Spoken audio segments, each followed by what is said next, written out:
Greetings, Earthlings! Welcome back to 7th Street. Darling, the only ghoul in the house is you. A few weeks ago, I did a video on my top 5 favorite public domain science fiction films, and the video went over pretty well. So I'm back to finish what I started. Today, let's take a look at 7th Street Productions' top 5 favorite public domain horror films.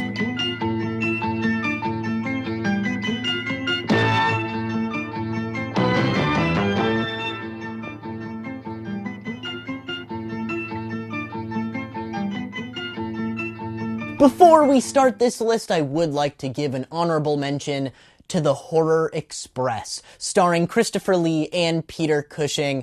This one was on my top 5 list for a very long time. It was only until recently that it got booted for a different film.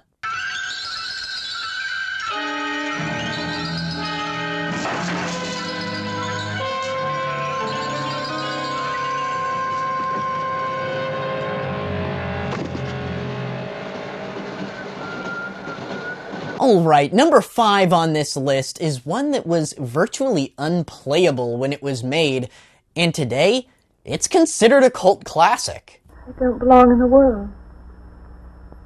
That's what it is. Something separates me from other people. Carnival of Souls. This newly dubbed cult classic was made for a whopping $33,000 back in the day. Though at the time it didn't receive all that much attention, it is now a must-see for any horror cinephile. When Mary Henry's car plunges off a bridge after a drag race, she miraculously survives, pulling herself from the river only hours later. Yeah, put this on. We better get you back to town. Almost immediately, Mary feels different, like she's detached from reality. She begins to witness frightening apparitions and finds herself drawn to an abandoned circus pavilion.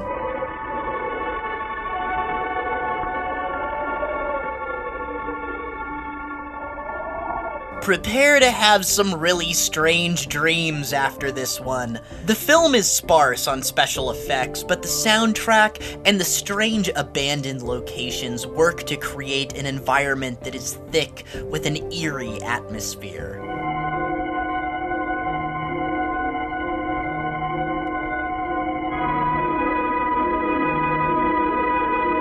Honestly, I was expecting to be disappointed by Carnival of Souls the first time I watched it. The little I had allowed myself to read about this film before watching it made me feel like it was either going to be disappointing or way too slow. But it was neither. The movie jumps right into the action, literally. The movie has no logo or credits, it just starts with a fucking drag race and a car crash. Hey, Joe, drag your foot, boy. Look what we got here. Hey, you want to drive, huh? The car plunges off the bridge, and immediately the zombie-like Mary comes shambling out of the lake, which I've always found to be effectively creepy imagery. Carnival of Souls is one of the few classic horror films that, even decades later, still possesses the ability to be scary. Trust me, watch this one alone at night, with all the lights off.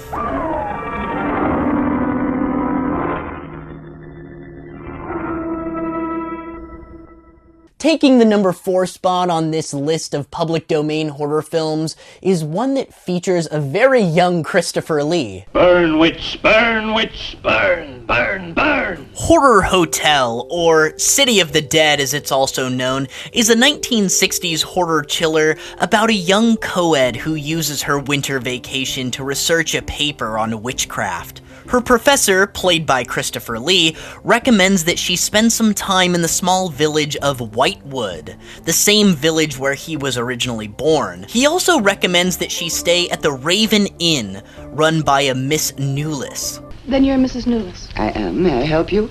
Yes, I'd like to have a room here for 2 weeks. The hotel is quite full. When she arrives at Whitewood, she finds herself marked for sacrifice by the undead coven of witches. 11. No! Let go of me! Let go! We then follow Nan's brother and boyfriend who, after not hearing from Nan in a while, venture to the hotel in hopes of finding out what happened to her. This movie is a visual goldmine. The sets they use for the town of Whitewood are glorious. I mean, look at all that fog! That's so much fog! Ugh, I love fog. You know, I was expecting some campy fun, but this is actually a very effective and innovative movie for such a cheap effort. The story sucks you right in, and the acting for the most part is above average. Do you have any books or pamphlets on witchcraft? You do, don't you? A friend of mine... Well, we have a collection gathering dust, but why on earth would you be interested in... Oh, I'm sorry, it's really none of my business. Oh, no, that's all right. I'm studying it in college, and I've come here to write my term paper. Anyone who's a fan of Rob Zombie might recognize this little line of dialogue. Superstition, fear, and jealousy. Horror Hotel is another one of those old cult classic horror films that still possesses the ability to be creepy in the right setting. The weird chant that the devil cult does is, at the very least, unnerving. This one's a first-rate chiller. Check it out.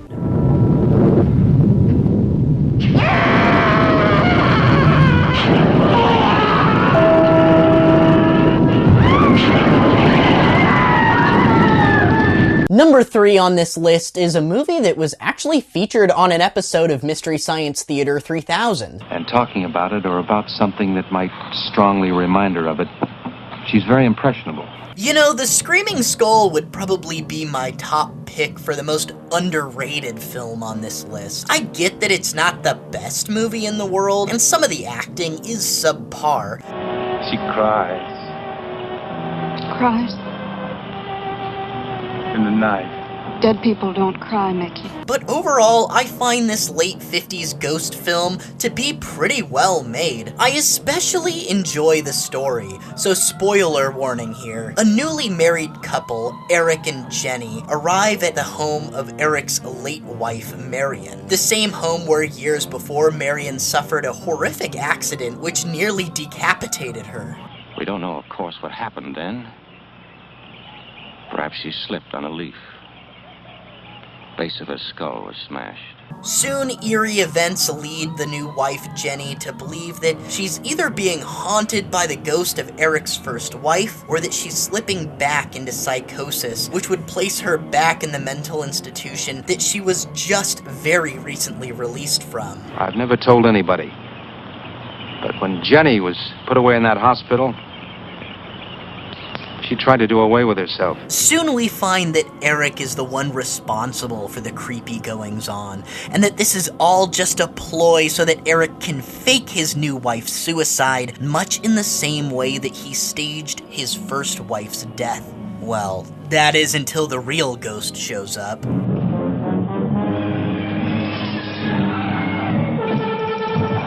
I don't know why, but there's just something about this story that screams genius to me.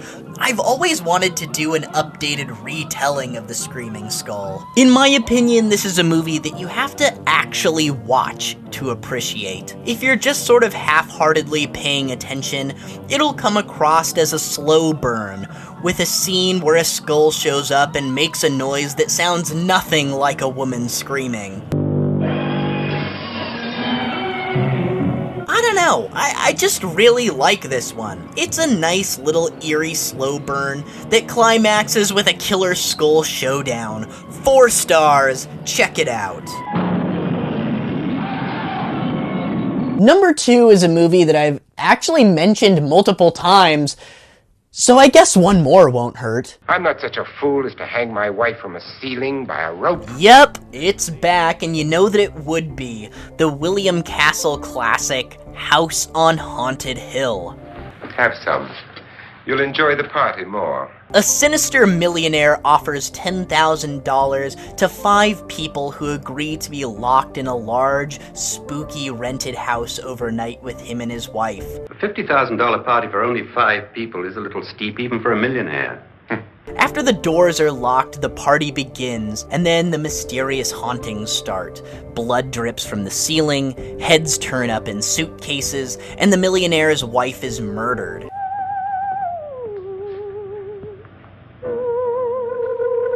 It's a good old-fashioned, old dark house type of movie. Vincent Price is in top form in this film, playing a sort of caricature of some of his more famous roles. That isn't funny, Frederick. Make a good headline. Playboy kills wife with champagne cork. The whole movie is really tongue-in-cheek. Number one should be obvious. They're coming to get you, Barbara. What else could possibly take the number one spot? Night of the Living Dead is not only the best movie in the public domain, but in my opinion, it's the most important horror film ever made. You better watch this and try to understand what's going on. At the time of Night of the Living Dead's release, it seemed that America was itself at a point of collapse. Apocalypse was happening and there was no reversing it. After Night of the Living Dead, there was no going back to the old horrors. Go ahead. Go ahead.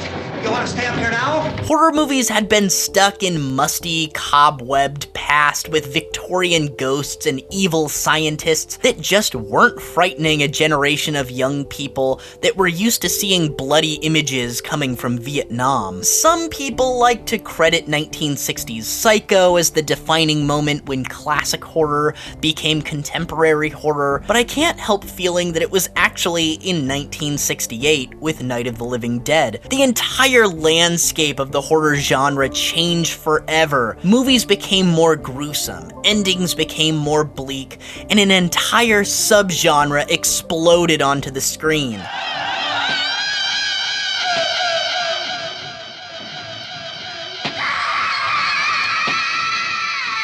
It's just a plain and simple fact that the modern horror movie was born inside of a Ford Thunderbird convertible in the spring of 1968. Good shot. Okay, he's dead. Let's go get him. That's another one for the fire. And there you have it, guys. That is 7th Street Productions' top 5 favorite public domain horror films. Thank you guys so much for watching. You know, for more content, you can subscribe to the channel, watch all of our past episodes, and even watch some of our original horror films that I've directed, that this company has produced. Definitely leave a comment below letting me know the movies that I missed. Until next time, guys. They're gone. Rest.